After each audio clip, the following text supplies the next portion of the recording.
न्याय पाने के लिए दर दर भटक रहा मासूम। मां बाप के निधन के बाद बच्चे के साथ हो रहा अन्याय। बेरहम सौतेली मां ने बच्चे को किया बेघर। डीपीआरओ ने बच्चे को न्याय का दिलाया भरोसा। सफाई कर्मी के रूप में तैनात थे पीड़ित बच्चे के पिता। कानपुर देहात जिले से एक ऐसा मामला सामने आया है जिसे सुनकर आप हैरान रह जाएंगे। पूरा मामला रसूलाबाद तहसील क्षेत्र के गांव रानाई टहा का है, जहां पर एक नाबालिग बच्चा अपना न्याय पाने के लिए जिला प्रशासन के चक्कर काटने को मजबूर है। इस छोटी सी उम्र में जहां वो ठीक से अपनी बात भी नहीं रख पा रहा, उसे उसकी सौतेली मां ने घर से बेघर कर दिया है, जिसके चलते उसे न्याय पाने के लिए दर दर की ठोकरें खानी पड़ रही हैं। कहाँ से आए हो? रसूलाबाद। क्या शिकायत करने आए हो? हमारे पापा सफाई कर्मी नौकरी करते। हाँ। तो अपनी बिल्कुल सब खत्म हो गए वो? हाँ। अच्छा, क्या उन्होंने दूसरी शादी की थी? हाँ। जो दूसरी शादी की है क्या आपको पैसे से नहीं देती हैं? ना, हैं? नहीं। कोई खर्चा नहीं देती हैं? ना। आपकी देखभाल कौन कर रहा है? ताऊ। ताऊ जी कर रहे हैं। तो अधिकारी से मिले, क्या कहा डीएम साहब ने? जांच करेंगे, कार्रवाई कराएंगे। दरअसल इस नाबालिग बच्चे के पिता कानपुर देहात में सफाई कर्मी के रूप में तैनात थे। कुछ समय के बाद उसकी माता का निधन हो गया। इसके बाद उसके पिता ने दूसरी शादी रचा दी। वहीं जब ये बच्चा 5 साल का था तो उसके पिता ने उसे अपनी प्रॉपर्टी का आधा हकदार बना दिया था। इसके बाद पिता की दुर्घटना में मौत हो गई और सफाई कर्मी की नौकरी उसकी दूसरी पत्नी को मिल गई। बच्चे की सौतेली मां आज ठाठ बाट से रह रही है, जबकि नाबालिग बेटा परवरिश और पढ़ाई लिखाई को लेकर जिला प्रशासन के चक्कर काटने को मजबूर है। आपका शिवपाल। कहाँ से आए हो आप? रसूलाबाद।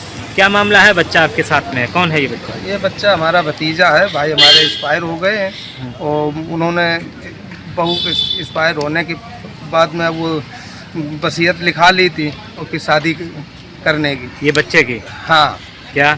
तो दूसरी शादी उन्होंने कर ली है और वो भी एक्सपायर हो गए भाई साहब हमारे। और इसके बाद अब वो पत्नी ने सब कुछ ले लिया, नौकरी भी ले ली है, पैसा भी सब कुछ ले लिया। उसी के लिए मैं डीएम साहब के यहाँ शिकायत करने आया। ये बच्चा दर दर भटक रहा है? ये बच्चा दर दर भटक रहा है, कोई करने वाला, कोई देखभाल नहीं करने वाला है। ये है। क्या अधिकारियों ने क्या आश्वासन दिया है? आश्वासन दिया है कि हम जांच करेंगे, इसकी देखेंगे क्या है, कार्रवाई करेंगे इसके बाद। इस पूरे मामले को लेकर जब जिले के जिला पंचायत राज अधिकारी विकास पटेल से बात की गई तो उन्होंने इस मामले की निष्पक्ष जांच करके कार्रवाई करने की बात कही। इस क्षेत्र के राना इटाहा गांव का मामला है, जो बच्चा आज दर दर भटक रहा है जिला प्रशासन को लेकर के कि उसकी परवरिश नहीं हो पा रही है, उसकी जो माँ है दूसरी वो पैसा नहीं दे रही। सर क्या है पूरा मामला और क्या संज्ञान में है सर आपके? ये पूरा मामला राना इटाहा ग्राम पंचायत का है। तो यहाँ पे सफाई कर्मी था, उसकी बीवी का पहला बच्चा था पवन कुमार। तो चूँकि ये नाबालिग 5 वर्ष का था, उससे पहले ही मतलब 5 वर्ष का जब हुआ तो उसकी माँ गुजर गई। तो इसके पिता ने दूसरी शादी की। तो दूसरी शादी होने के बाद ये सफाई कर्मी जो है ये खुद गुजर गए, लेकिन इसकी माँ ने जिम्मेदारी इतनी नहीं निभाई और इसके पिता ने वसीयत में लिखा था कि इसके मरने के बाद आधी संपत्ति बच्चे को दी जाएगी, लेकिन माँ ने धोखेपूर्ण से शायद ये संपत्ति अपने ले ली, प्लस भरण पोषण के लिए भी बच्चे को नहीं कुछ दे रही हैं। ये शिकायत हमें आज ही संज्ञान में आया है।